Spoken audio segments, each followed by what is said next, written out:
Praise the Lord. இன்றைய சிந்தனைக்கு கதை ஒன்றை கேட்போமா? அந்த தாய் குரங்கு தாம் மார்போடு அணைச்சிக்கிட்ட குட்டியோட மரத்துல இங்கேயும் அங்கேயும் தாவி பழங்களை பறிச்சிட்டு இருந்துச்சு.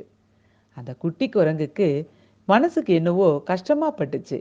அம்மா இவ்வளோ சிரமப்பட்டு பறிக்கும்போது என்ன வேற சுமந்துக்கிட்டு அப்படின்னு மனசுல நினைச்சுக்கிட்டு, அம்மா என்னையும் இறக்கி விடுங்கம்மா அப்படின்னு சொல்லுச்சு.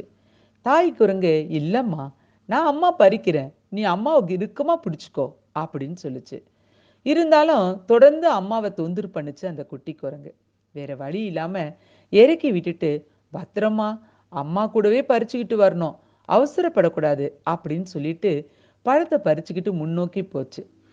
குட்டி குரங்கும் அம்மா பேச்சை கேட்டு 2, 3 பழங்களை பறிச்ச பிறகு அந்த மரத்தோட கிளையோட நுனியில இருக்கிற பழத்தை பார்த்துருச்சு. வேகமா மரத்தோட நுனிக்கு போச்சு.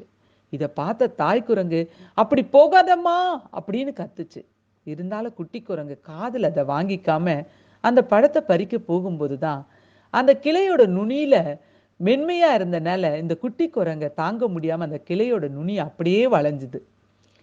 தன்னுடைய குட்டி எங்கேயும் கீழே விழுந்துடக்கூடாதுன்றதுல தாய் பதறி போய் ஒரு கையில அப்படியே வேகமா பாஞ்சு தான் குட்டியை பிடிச்சுக்கிட்டு, இன்னொரு கையால வேற ஒரு கிளைய பிடிச்சுக்கிட்டு ஒரு வழியா மரத்துல ஏறிடுச்சு.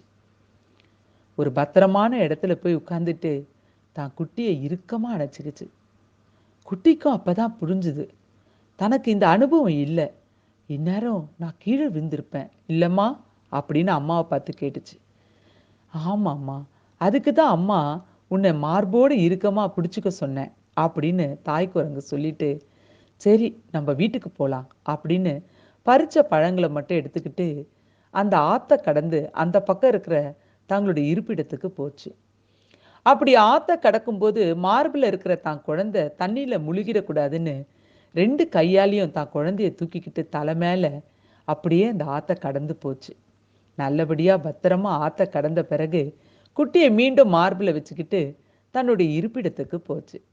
ஆமாங்க, நம்ம கூட வாழ்க்கையில இந்த மரத்தோட நுனியை போல அநேக சூழ்நிலை ஆபத்தா போற மாதிரி இருக்கும்.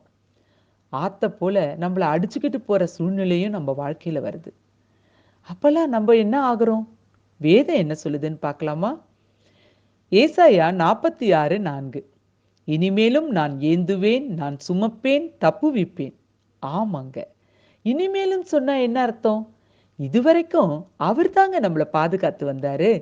இனிமேலும் அவரே நம்மளை பாதுகாப்பாரு.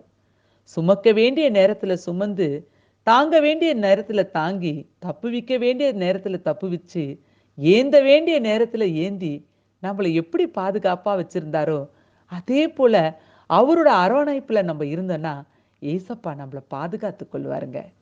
அப்புறம் ஏன் கவலைப்படுறீங்க? God bless you all.